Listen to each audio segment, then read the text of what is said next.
This is the X-Zone Broadcast Network, broadcasting worldwide on broadcast affiliates and satellite program providers, including CNN Broadcast Network, Sirius Satellite Network, Star Media, Good News Radio Network, Angel Broadcast Network, Wiki Broadcast Network, and WPBN TV. For more information on the X-Zone Broadcast Network, visit us at www.xzbn.net.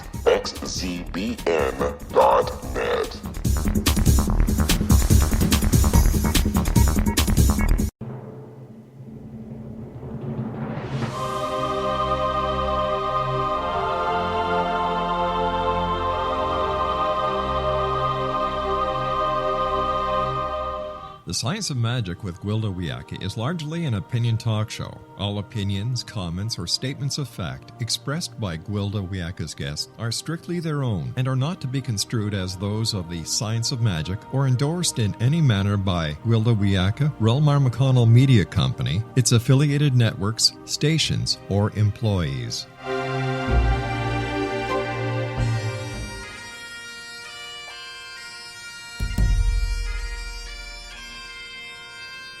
Welcome to the Science of Magic with Gwilda Wiyaka, a program dedicated to uncovering the unified nature of reality and humanity's ever-evolving place as truly galactic beings. For more information on the Science of Magic with Gwilda Wiyaka, visit us online at www.thescienceofmagic.net.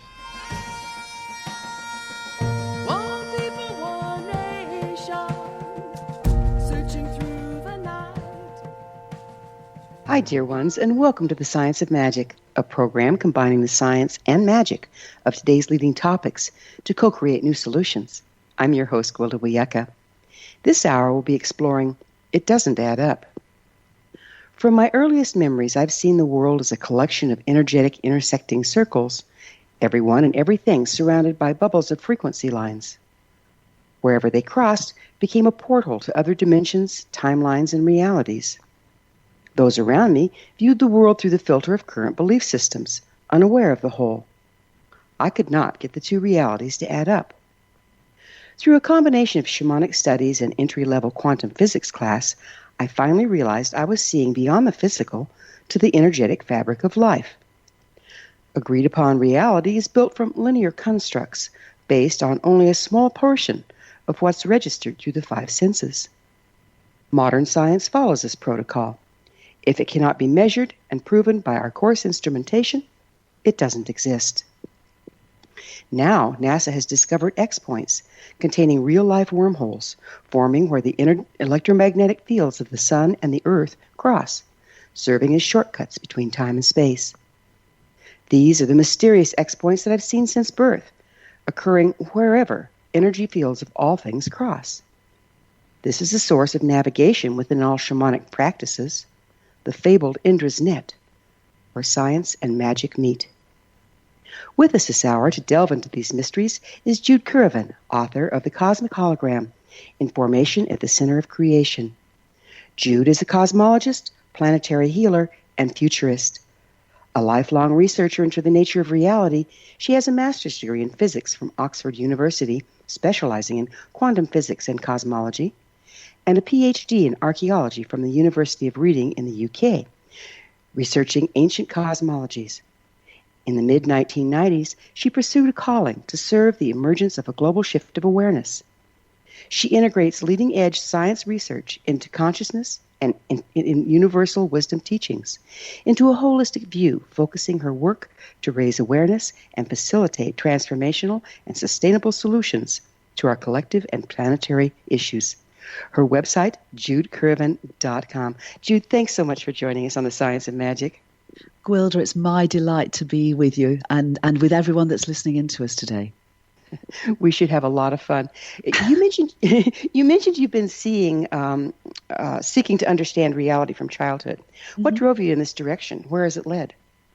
Well, it was more invitation than a drive. I suppose, multidimensional experience. You know, you described Indra's net earlier, and I had my first experience of Indra's net when I was 4 years old, when a discarnate light came into my room and began to communicate with me. And at 4 years old, what's not to love? You know, what's not normal?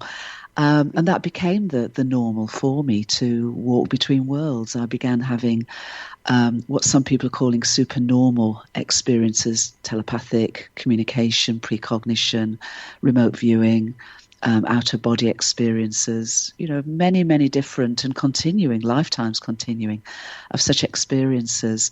And then a real sense, a real calling, a real passion to understand not only how this multidimensional realities that I was experiencing are, but why, you know, what is the deeper purpose of the nature of reality. And that led me on a very scenic route, as you mentioned a little earlier, and ultimately brought me to today and our conversation and our exploration today, and an ongoing journey. I know yours has been that too. So I'm really looking forward to us having fun today, as you say. I agree. We have about half a minute left. So you are in the U.S. now, yes? I'm in Chicago now, yeah, and I fly to New York. We have some events at the United Nations and around New York City next week. So, yeah, I'm in the U.S. at the moment.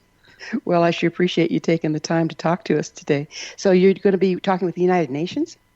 We've got an event at the UN Church Center next Tuesday, and also at other places in New York, and we've been doing events in Chicago with Green Heart Foundation. We've got one coming up this Thursday evening, so If anybody's in the area, I'd love to see them. Well, we're going to have to take that break. Jude and I will return shortly, so don't go away. You're listening to The Science of Magic. Our current episodes air daily on the X-Zone Broadcast Network, xzbn.net. You can always find past episodes on our website, thescienceofmagic.net.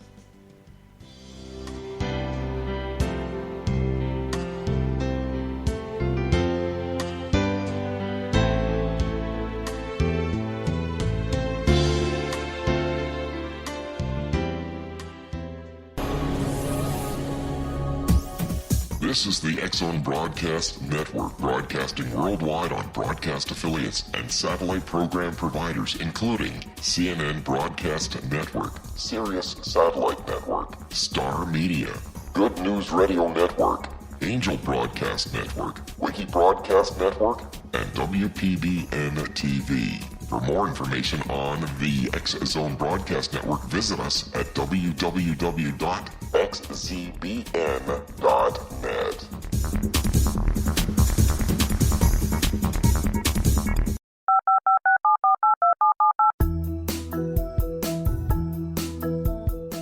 Did you know that when you're on the road with limited data or Wi-Fi, you can still listen to the X-Zone Radio Show with Rob McConnell, The Science of Magic with Gwilda Wiyaka, X-1, Dimension X, Space Patrol, and every minute of the X-Zone Broadcast Network by calling 213-401-0080, courtesy of Audio Now.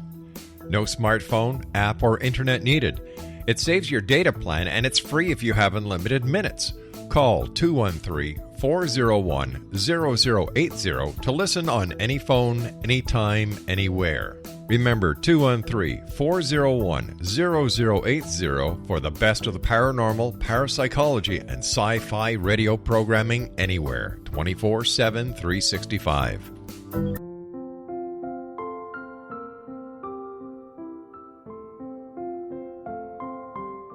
I am Dr. Carl O'Helvey, founder, president of a new cancer foundation focusing on evidence-based physical, mental, and spiritual interventions, including natural cancer cures, prayer, meditation, affirmations, nutrition, and other related holistic cancer prevention and cure modalities. These are used in cancer education, research, and financing care. I ask for your help to continue this important work by donating at www.holisticcancerfoundation.com.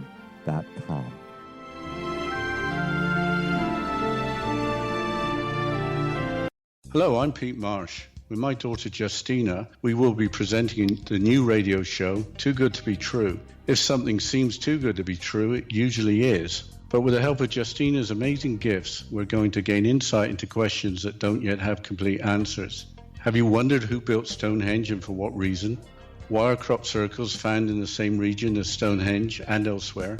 Are crop circles a hoax, or are they created with technologies that we have little knowledge of? Who built the pyramids in Egypt and also in other countries? How and why were they built? Was the Titanic switched with the Britannic as part of a gigantic insurance fraud, or for more insidious reasons? What caused the Tunguska event when trees were flattened over an 800 square mile area in Siberia? Will the new insights be too good to be true? Well, that will depend on what you are prepared to believe. Please join us as we start on this journey together. For more information on Too Good to Be True, visit www.xzbn.net. Little children aren't the only ones afraid of the dark. Millions of soldiers return from war zones with PTSD, anger, frustration, fear, and loneliness, much of which surfaces during the darkness of the night. You have the chance to change the lives of these American heroes. Songs and Stories for Soldiers.us provides free MP3 players for these men and women. With a list of 3 million songs in 16 different styles, 100,000 audiobooks, and 30,000 old-time radio programs, every veteran can find something to soothe and comfort them at no cost. All our players contain an 8-hour audio program designed to help veterans fall asleep. With 1,500 plus vets now participating, it's our goal to deliver 10,000 audio players this year. Go to our website at songsandstoriesforsoldiers.us. Help us help a veteran make it through the night.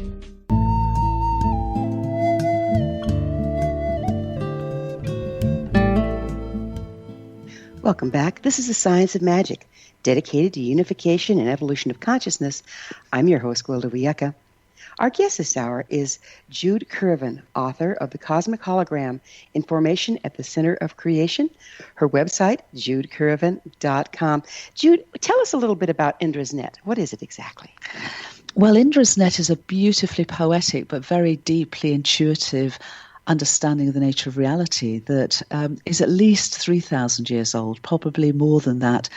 But we're aware of it as being at least that old. And it's from ancient India and the Vedic tradition, which has some of the most profound cosmological writings ever, and which modern science is actually coming back to recognize as being deeply insightful. And Indra's Net describes reality as a myriad of jewels, and each jewel has numerous faces, and each facet, each face reflects each other throughout the cosmos, and the jewels themselves are linked by golden threads of light. So it's a beautiful way of showing that, you know, everything is related to everything else, everything reflects everything else. And as I write in my new book, The Cosmic Hologram, cosmologists and scientists across all areas of research and all scales of existence are discovering that our physical universe is exactly the way it is innately informed and holographically realized, just as Indra's Net described all those years ago, in less poetical language, but having gone through 3,000 years of continuing exploration, we've now come full spiral to this understanding of an informed, holographic, innately interconnected universe. That's fascinating that we're coming full circle like that, because, shamanism is like between 50 and 60,000 years old. Yeah. And it's through these facets in Indra's Net that the shamanic journey is transported. That's where we go. That's how we transcend time and space. And, when you're in journey, you can literally see those places as you're going through them. I know they're metaphorical, but it's fascinating to come full circle back to that, isn't it? It is. I feel it's a spiral rather than a circle, because I feel we have, I hope we've learned some more stuff over that interim period, but it's that it still is applicable. And as you say, it allows and enables and encompasses all our experiences, because one of the issues with mainstream science over the last 300 years is it's peripheralized anything that isn't very materialistic. And yet we know that when we drill down, the nature of physical reality is incredibly ephemeral.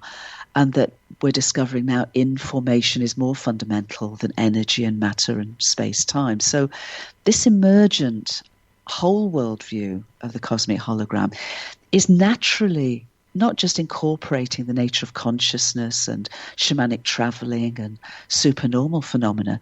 It's showing us that mind is matter, information is reality, mind is matter, and consciousness, isn't something we have. It's what we and the whole world are, and that, for me, and I know for you, is transformational because it embodies all our experiences of what it means to be human, what it means to be a microcosmic co-creator of cosmic mind, to find our place in the cosmos, a natural place in the universal exploration of consciousness. Mm. Have you done any studies, or are you aware of how the chakra system interfaces with the different gemstone colors in Indra's net? I haven't done so in sort of detail, but many years ago, I was leading a group of journeys around the world to help activate the planetary grid for this shift of consciousness that we're now birthing. And what that was showing me was that our 7 personal chakras were incomplete.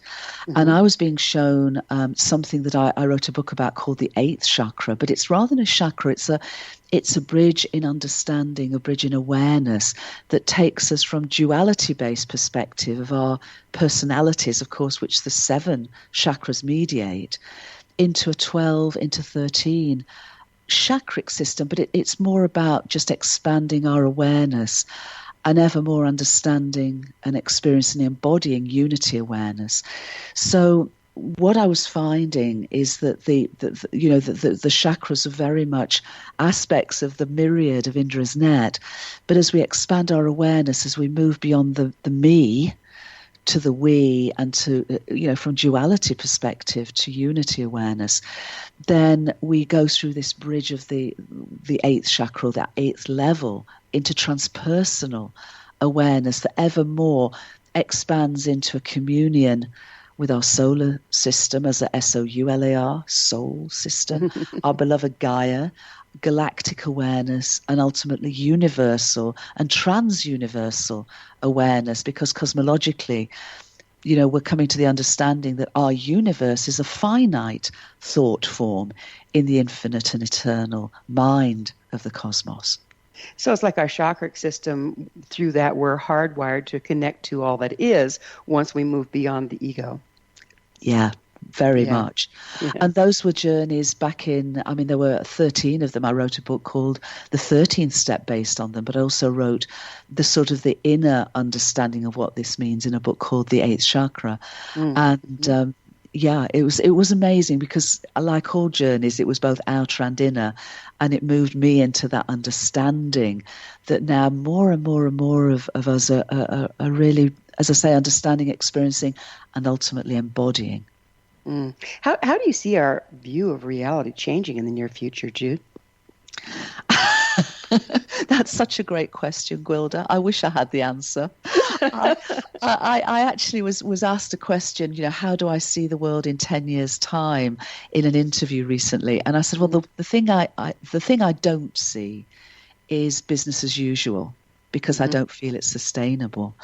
And I'm giving the event at the United Nations Church Centre next week is called A Whole World View, Transforming Emergency into Emergence.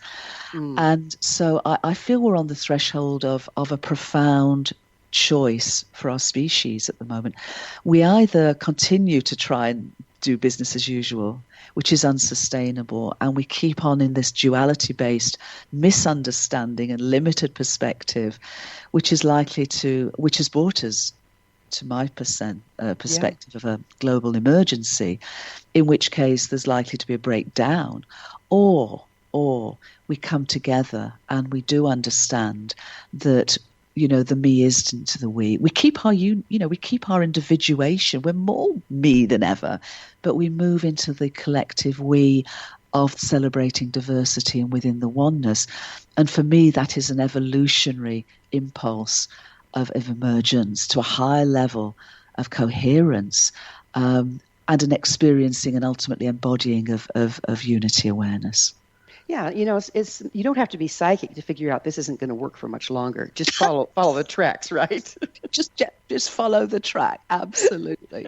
But a lot of folks, I think, and I can understand this, and I think we've chatted about this before. Of as healers as well, I know that someone can't actually go on their own healing journey if they're in denial that they've got a problem to begin with, and I feel that the turmoil of this present moment is in a way stripping away any denial, any complacency we have that things are okay, because they're not okay. Yeah, and folks have been left. These are the days the truth just can't hide. Absolutely. Yeah. What's holding our current reality in place? Well, you said it earlier, and when as a shaman, you've understood this, and as someone who's walked between worlds all my life, me too, that what we see as the appearance of physical reality actually emerges from deeper non-physical realms of intentionality. So underlying the appearance of the physical world are what's called attractors, and what attractors are sort of consensual realities of what the world is, and they then emerge and arise as what we see as the physical world. And that's not just from us, we're microcosms, of our universal understanding. So, but nonetheless, within our collective psyche, our collective attractor has been playing the game of duality-based perception for a long time. And so that is how we experience each other in the physical world. We see ourselves as separate, even though we're not. But separation, brings some great upsides, but it also brings a level of loneliness and a level of fear. Whereas when we know we're interconnected, we're still me, I'm still Jude, you're still Gwilda, but we can celebrate each other. We can see each other as a deeper connectivity. And I think that's where we are. So our collective psyche has played out. We've stretched the boundaries of duality-based perspective through conflicts, through inequalities, through injustices. We've really stretched the envelope of what we've experienced as duality. But when you express something as shamanically, as extremely as that, it flips. And my sense is we're on that threshold of waking up to realize this. And it can change very rapidly to an awareness. It's rather like waking up out of a bad dream or an amnesia, to wake up to realize that it has been a bad dream, or a dream, not so much a bad dream, but an experience that we've had enough already. And we can actually then move together into a much more profound understanding of the interconnectedness of all of us and the whole world. And then what excitement does that bring? What adventures does that bring? It's a whole different way of looking at experience and embody that perspective, that truer, deeper, more authentic realization of the nature of reality. And it changes everything, doesn't it? Everything. I mean, nothing can remain the same when you move out of duality. All the rules change. Yeah. And the rules of duality are the rules we impose on duality. Yeah, by the attractors, we've created this mess, right? Yeah, we have. Yeah. And yet, in many ways, it's enabled us to be individual, to experience what it means to be a personification, albeit at a sort of ego-based personification, to experience this wonderful world of abundance and all of it. But somehow we've taken that experience so far that we've forgotten that, despite our personas, despite the meanness of us, we're actually the we-ness of who we are. And so it's rebalancing that. It's not getting rid of our uniqueness as individuals. It's becoming even more authentically our unique, microcosmic co-creators. It's just remembering who we really are within the ultimate oneness of all that is. And that's much more personal, isn't it? Because we identify with duality, which isn't what we are, and therefore we really don't know ourselves or express our individuality. Exactly. Often it's a case of who we think we should be, or who we think others think we should be, or whatever, because that duality is innately separating. So we see when we do things, we see the disapproval sometimes in others' eyes. You know, we go through the traumas of abuse and abandonment and betrayal, denial and rejection. You know, the archetypes of separation. And sure, it's been. We're going to have to take no, that's okay. We'll pick up on the other side. Jude and I will return to our discussion on the other side of this break, so don't go away. We're coming to you through the X-Zone Broadcast Network. Don't miss the other fine shows and hosts on xzbn.net. You're listening to The Science of Magic, your resource for creative solutions in a changing world, thescienceofmagic.net.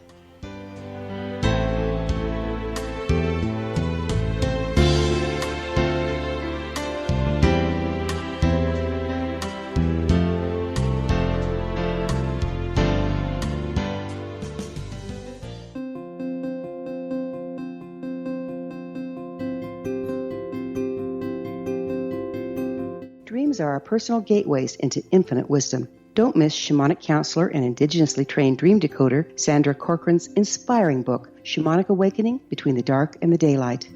This remarkable work chronicles Sandra's 35 years of experience with diverse wisdom keepers and her initiations throughout the Americas and across the British Isles, Turkey, Greece, and Egypt. Sandy's knowledge of symbology, psychology, and myth influence her dream blog and workshops. Sandy offers private tarot readings, international journeys, a meditative CD, as well as her book, Shamanic Awakening, to encourage you as you navigate this earth walk, creating a deeper connection to yourself and all that is. Find this and more at Sandy's website, starwalkervisions.com.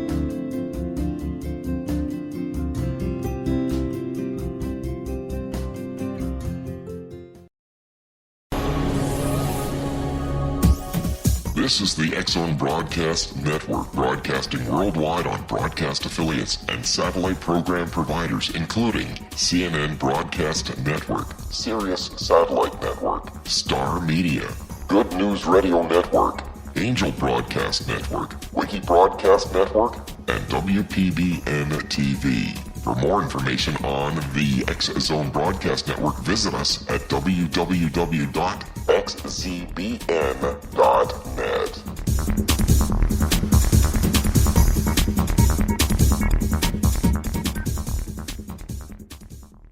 How would you like to be able to read other people's minds? Well, the next best thing is here. When you know how to read a person's name, you know how the person thinks, feels, and behaves. Each letter in our name holds a key to unlock our true essence. Our name contains both our gifts and challenges in this lifetime. Mnemology science discovers personality secrets hidden in the placement of the letters of our names, including the first and last impression people remember about us. Sharon shows us how to interpret the arrangement of letters as outlined in her book, Know the Name, Know the Person.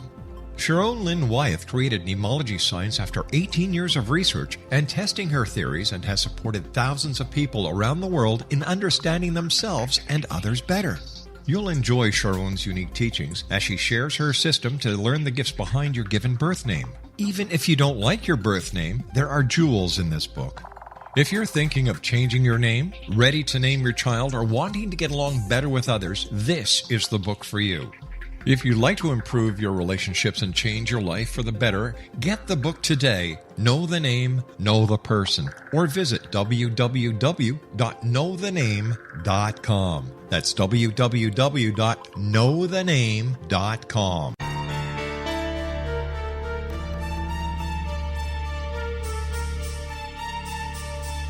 Hello, I'm Justina Marsh, and with my dad Pete, we are going to present a new show called Too Good to Be True. Together, we are aiming to discover more truths about this world and beyond. Do you have unanswered questions about the world? Do you ever wonder about aliens, conspiracy theories, or the universe?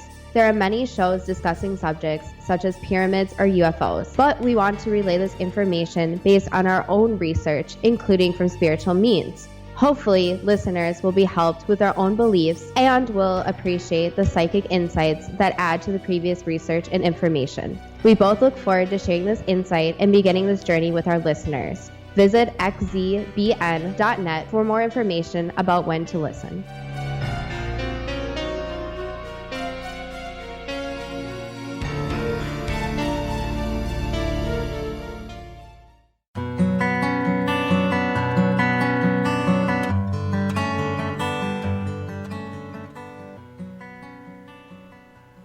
Welcome back. This is the Science of Magic, a place where magic and science come together to promote enlightenment. I'm your host, Gwilda Wiyaka. Our guest this hour is Jude Currivan, author of The Cosmic Hologram, Information at the Center of Creation. Her website, judecurrivan.com. Jude, do you see the current systems resisting the shift of consciousness that we're looking at? And if so, how and why? That's a great question. Yes, because any embedded patterning has a certain robustness. You know, we've played this game for a long time of duality awareness. So our structures, our education system, our medical approach, our healthcare approaches, our political structures, our financial, economic structures, all that we really, how we relate to each other, have tended to follow that sort of duality-based, materialistic, science-based perspective. And yet, because we understand more and more that our duality perspective is flawed, is mistaken, as science is more and more coming to that understanding, not just the physics of it, but everything from social sciences and systems theories and information theory, the whole lot of biological research, everything is pointing to the unsustainability of that flawed, mistaken perspective. A friend of mine, John Perkins, calls it, the death economy. And many other folks are understanding that this doesn't, the way we operate doesn't sustain life. Instead of economies being for the good of the people, it's people are slaves to the economy. We're not citizens, we're consumers. Conflicts drive GDP. The biggest drivers of gross domestic product as an economic measure are conflicts and competition and inequalities. So all of this, all of our structures come really from a mistaken perspective of the nature of reality. When we heal our understanding, when we heal our beliefs, we heal our behaviors. So by understanding that we now have the scientific evidence that I write about in the Cosmic Hologram, the scientific evidence across many, many fields of research that, duality-based perspective is mistaken, is flawed, and that our universe and the nature of reality is innately informed and holographic. I feel that when people get to understand this, and we can tell the story in many ways, when people get to understand this, we begin to heal our worldview. We heal not just our beliefs, because this is evidence. This isn't just belief system. This is as well evidenced as we can get it. We heal our behaviors, and then things can change radically. It's like we're moving from the earth is flat to the earth is round. It feels even more radical than that, doesn't it? I feel this is the most radical, transformative moment that our species has had, actually. And thus the spiral. Yeah. It seems like we move through these places in the universe where there's increased light. The way they chart the horoscope and the 12 ages and all that stuff speaks of moving in and out of times of light and enlightenment. But I love that spiral because we aren't just recycling, we're changing each cycle we go through. Is that what you're talking about? Absolutely. I mean, sometimes I love sitting by the ocean and watching a tide come in. And when you do that, you see that the waves ebb and flow. So a wave will come in, as you say, it will rise and then it will pull back. And then the next wave comes in a little bit further up the beach, and then the next wave comes in, and every so often, I think it's every seventh wave, there's a big wave coming through, and it's just taking that whole tide of movement forward. And our universe, the way our universe exists, it also evolves. And so we are microcosmic co-creators of this evolutionary impulse, which does to some degree ebb and flow, but every time it goes further and further forward. So exactly as you say. So do you think that that's why we're undergoing this shift at this particular time? It's because where we are, just in relativity in the universe? I feel so. I mean, I find it very interesting. I describe how our universe exists and evolves in the Cosmic Hologram, and it's very straightforward. If you restate the laws of physics as information, laws of information, but almost like algorithms. We have algorithms for our computers. Well, the laws of physics are algorithms for our entire universe, enable it to exist and evolve as a unified entity. And what I've tracked through in the book is this moment. It's the first of a trilogy, so I'll go further into this in the second and third books. But this really is an evolutionary impulse. For me, what's very interesting is that the expansion of space started to accelerate around 5 billion years ago. And the expansion of space is all about our universe's ability to embody more and more evolutionary complexity. So about 5 billion years ago, when not just our solar system was birthed, thanks to the early generations of stars offering the nutrients to enable rocky planets to form and biological emergence to happen. That was happening across our universe around 5 billion years ago. Many, many, many, many planetary systems throughout our galaxy and throughout our universe had all that they needed to take this whole next evolutionary impulse forward.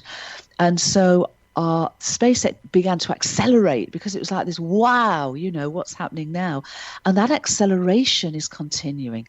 And so I feel we're at a moment of not just our own evolution as a human species, but the evolution of Gaia, our beloved Mother Earth, the evolution of our beloved solar system, SOULAR, as a coherent intelligence, a matrix of intelligence within our universal evolutionary impulse. Do you think, this kind of boggles my mind sometimes when I'm thinking about it, do you think we can actually encompass true reality with the linear mind? No. Oh, we're doomed. No, we're not doomed. Put it this way, I can't. What my way of experiencing has been is, and we shared this a little while ago, I call it the ways of the sage, the shaman, and the seer. So the sage is the way of, understanding, mental understanding. The shaman is the way of profound heart-based experience. And the seer is the mystic, is the, oh, wow, I don't have words for this. The wonder of it, the mystery of it. And so I just feel that, interweaving those three ways of knowing, of experiencing, of not knowing, is the way that we can have fun and play and explore and experience and ultimately embody this great adventure we're all on together. Fool's Crow came back from an initiation one time. I believe it was Fool's Crow. And he said, I saw more than I understood, and I understood more than I can say. It's kind of like that, isn't it? I love that. That's exactly it. That's exactly it. And that for me is the sage, the shaman, and the seer, because the seer really has no words. The shaman just has the wonderful feeling and experiencing that can sometimes be conveyed in words, but often it can be conveyed with a hug, and the sage tries to articulate it and does the best you can, but it's on all those levels. But isn't the triangulation between the three bringing us closer to true reality? I feel so. I mean, if you go back to ancient India, the Vedic scholars talk about universal reality playing itself through three principles they call the Ida, the Pingala, and the Sushumna, the divine, feminine, masculine, and child, or the positive, the negative, the neutral. And when you look at other ancient wisdom teachings, such as that of ancient China, where you have the yin-yang symbol, I mean, you have the seed of the yin emerging from the yang, the feminine from the masculine. You have the seed of the yang emerging from the yin, the masculine from the feminine. But also, if you look at the circle that they're encompassed in, the oneness, the wholeness, you have them separated by a wave. And that wave, for me, is the co-creative wave that comes from when we integrate those two great principles, and then the creative impulse, if you like, the cosmic child, comes forward. So again, 1 + 1 equals a lot more than 2. Oh yeah. Well, the Tao says in the beginning is the one becomes 2, the 2 becomes 3, and from the 3, 10,000 things are born. That's beautiful. That's beautiful. And we see that principle, don't we? Every place. It operates every place if we look. Yeah. I mean, even on the basis of atoms, we have protons, positive, neutrons, neutral, electrons, negative. There's so much threeness, and within our own energy system, the Ida, the Pingala, the Sushumna are those three energetic, or what I would call informational meridians that flow up through our body. We see them in the ancient symbol of the caduceus, the healing symbol, but also where they cross, the Sushumna is straight up our spine, but the Ida, the Pingala, the masculine, feminine, sort of like a spiral, around our spine, connecting at those nexus points of our chakras. Yeah, and it's the same thing. That's the way we generate electricity, positive, negative, moving around a neutral, and that's the way our cells work. That's the way our mitochondria builds energy, and that's the way the toroidal fields are built around our bodies, which are our auric fields, which connect us to all that is. Exactly. It's so beautiful, and it's so simple, and Einstein said this: the universe is as simple as it can be, but no simpler. And one of the joys I've had, having wanted to write this book for 60 years, because it is my, it's science evidencing and now melding with universal spiritual experiences, in this way. Is exactly that. When we understand our universe as informed and holographic, it really is as simple as can be, but no simpler, to enable the incredible diversity and complexity and adventure of this evolutionary impulse of ever greater levels of self-aware beings as microcosmic co-creators of our universal intelligence. I love the way it all ties together. We have just about a minute left in this segment, but there's an intelligence of life that runs through all things, and if you track it, you can see where it's going. Yeah, absolutely. And what's beautiful is when there's a point of emergence where an organism is ready to take its next step of complexity, transient, temporary, guidance information comes in, again coming in from non-physical realms that show the way, that point the way forward to greater coherence. And I think that's what's potentially crystallizing for us now. We're being shown the way forward if only we'll wake up and listen and follow that path. It is amazing because it's right there before you. I remember, and I'll bet you did too, as a child, I don't get what they don't understand about this. It makes sense. Nature makes sense. Yes, absolutely. And nature is exactly that. There's no separation between a so-called organism and its environmental milieu. They are co-creative, evolutionary partners. Yeah, it's a beautiful thing. So we're going to have to take another break here. Jude and I will be back shortly, so don't leave us now. This is The Science of Magic, your resource to altruistic professionals of science and the esoteric working to create common ground for the betterment of our world. Join our email family to receive our amazing topic-driven episode collections at thescienceofmagic.net. You can also email me at info@thescienceofmagic.net. Love to hear from my listeners. We'll be back. Don't go away.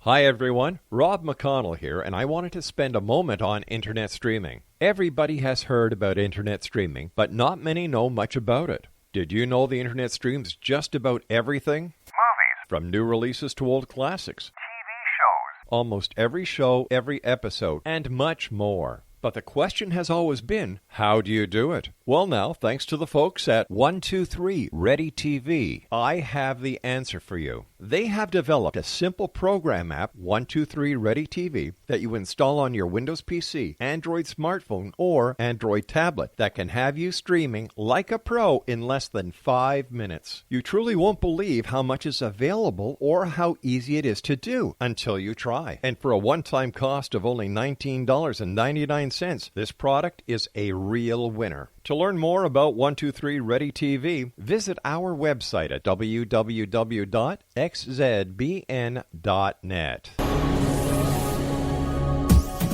This is the X-Zone Broadcast Network, broadcasting worldwide on broadcast affiliates and satellite program providers, including CNN Broadcast Network, Sirius Satellite Network, Star Media, Good News Radio Network, Angel Broadcast Network, Wiki Broadcast Network, and WPBN TV. For more information on the X-Zone Broadcast Network, visit us at www.xzbn.net.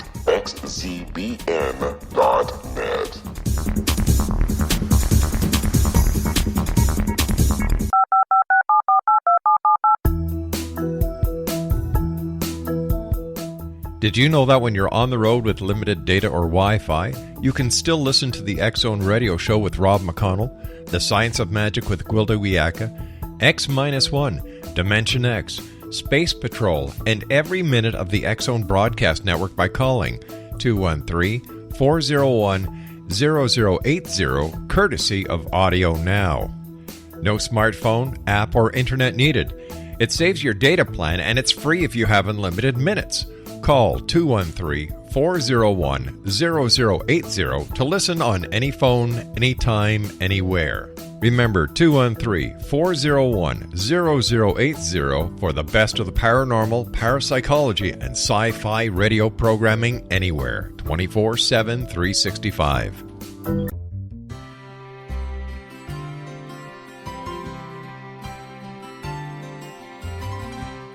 True healing must address 4 levels: physical, emotional, mental, and spiritual, for us to live joyful and productive lives.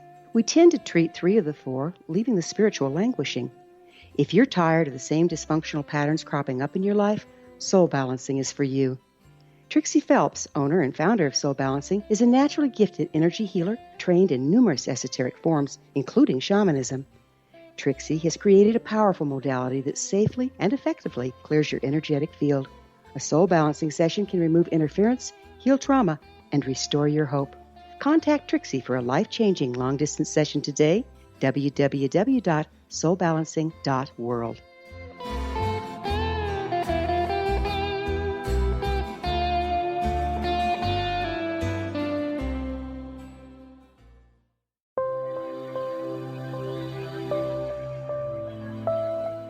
There's a legend shared by many indigenous cultures of a time when the nations were cast to the 4 corners of the world. Each nation was given a body of sacred knowledge that held a different portion of the truth to preserve. True reality could not be known until all the nations reunited, combining the information. If a single one was missing, the world could not be reborn and darkness would prevail. The Science of Magic Radio is dedicated to reuniting the sacred knowledge. With the understanding, none of us has all the answers, but together we can open new perceptions and possibilities. Through our combined vision, the world can be reborn into a place where darkness no longer prevails. Join me, Gwilda Wiyaka, and the Science of Magic daily on the X-Zone Broadcast Network, xzbn.net, or visit us at thescienceofmagic.net.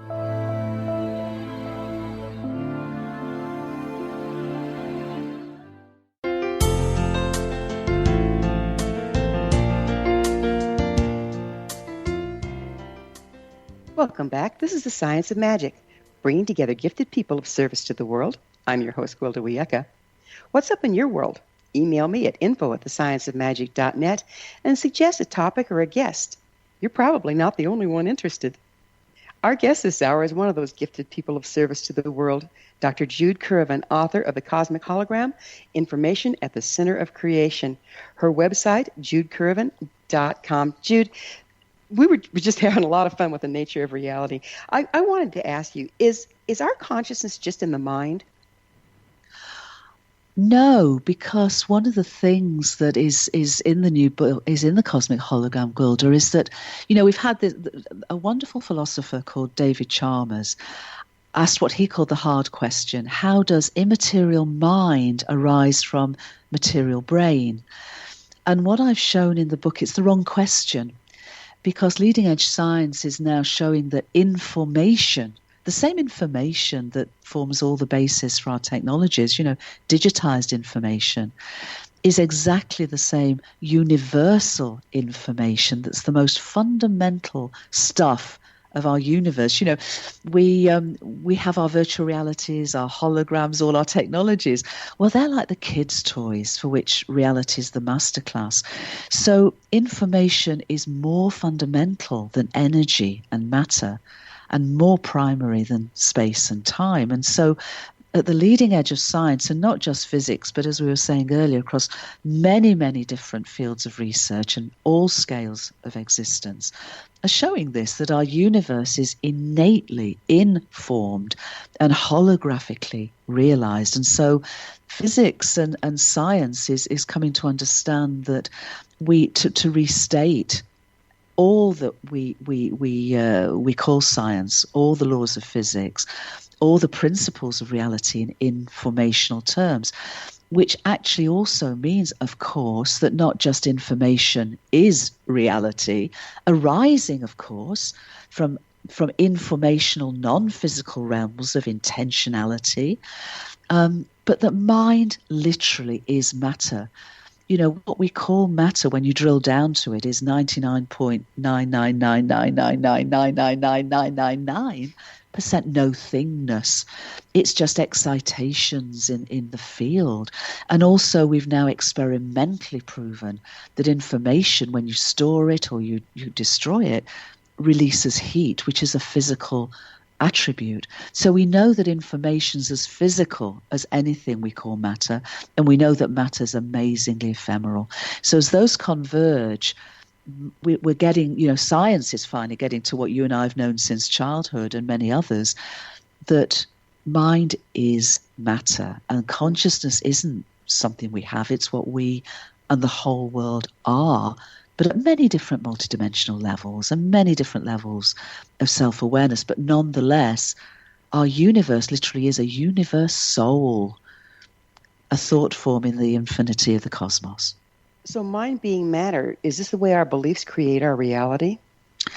Yes, it is. And I think that's crucial that we're coming to understand that.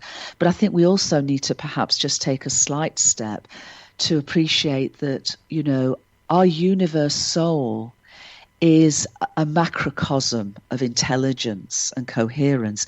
We are microcosms, which is why, going back to ancient India, they have beautiful ways of expressing this. We are sparks of the great flame. We are droplets of the great ocean. We are microcosmic co-creators of our realities. But we're not the whole of that, and yet we can access the whole of that, because our universe exists and evolves as a coherent and non-locally connected entity. And yet within space-time we do have the past has less information than the present. The present has less information than the future. So the future's not written. It's crystallizing. It's not written.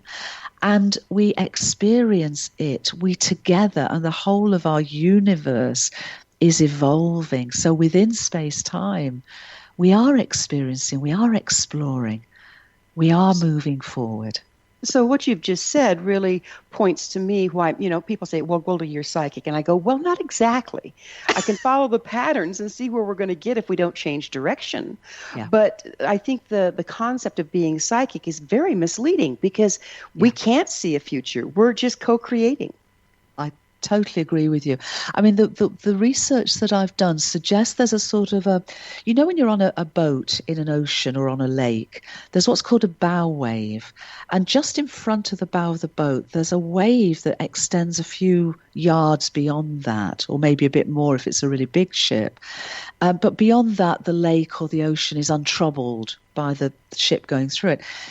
I sort of sense that time is exactly as you're describing it, but there's possibilities, as you say, there's possibilities that are like the bow wave that are just a little ahead, and we're able to sort of sometimes have precognition of those possibilities, but then they crystallize as they become the present. And so we are co-creating the present, the realities as we go forward. But there's a little bit of give, there's a little bit of precognitive crystallization and potentiality that if we're particularly sensitive, we can sort of attune to. But it's only a little way ahead It's not, the whole of our universe's story, because we're all writing it together. We're all co-creating it together. And that's why it's so important to recognize that we aren't alone, that everything we do affects the whole, and everything everyone else does affects us.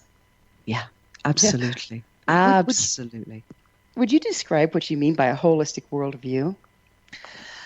A holistic worldview is just recognizing that, is actually realizing that everything we call reality is ultimately unified.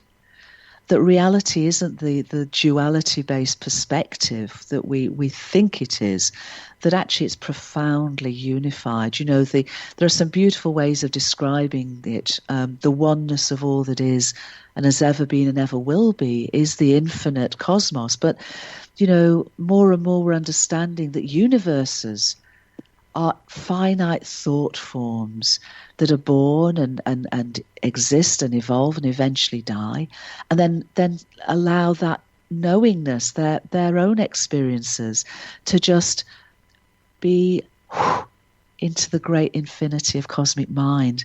Nothing wasted, nothing lost. How do you see science changing in the near future as a result of all this? What I love about science is it's always seeking.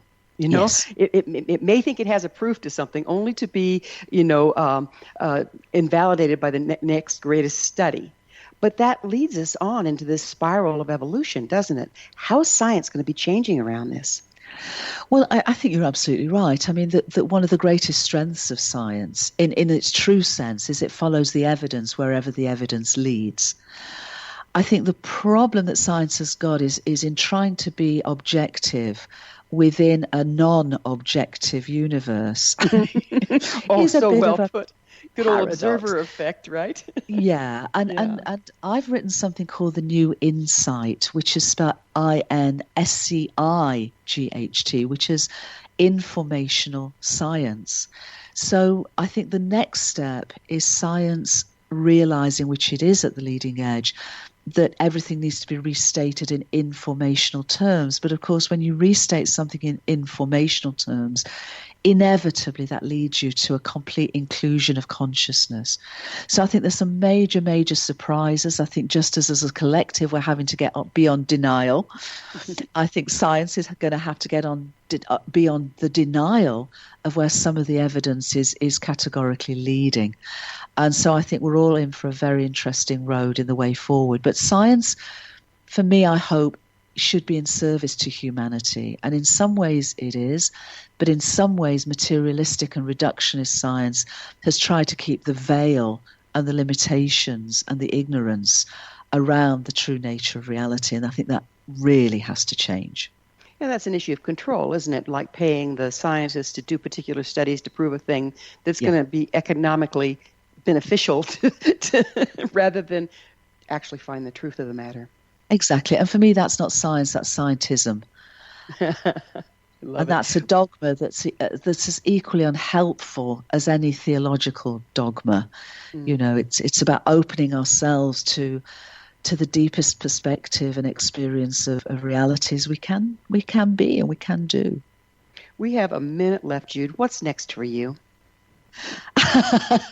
Well, sharing and being in service to this whole worldview of understanding and experiencing, embodying unity awareness, and to help folks along their own path and their own empowerment to understanding, experiencing, and embodying that. And writing 2 more books of the Transformation Trilogy, Cosmic Holograms, the head, Gaia Her Stories, the heart, Many Voices, One Heart will be the hands.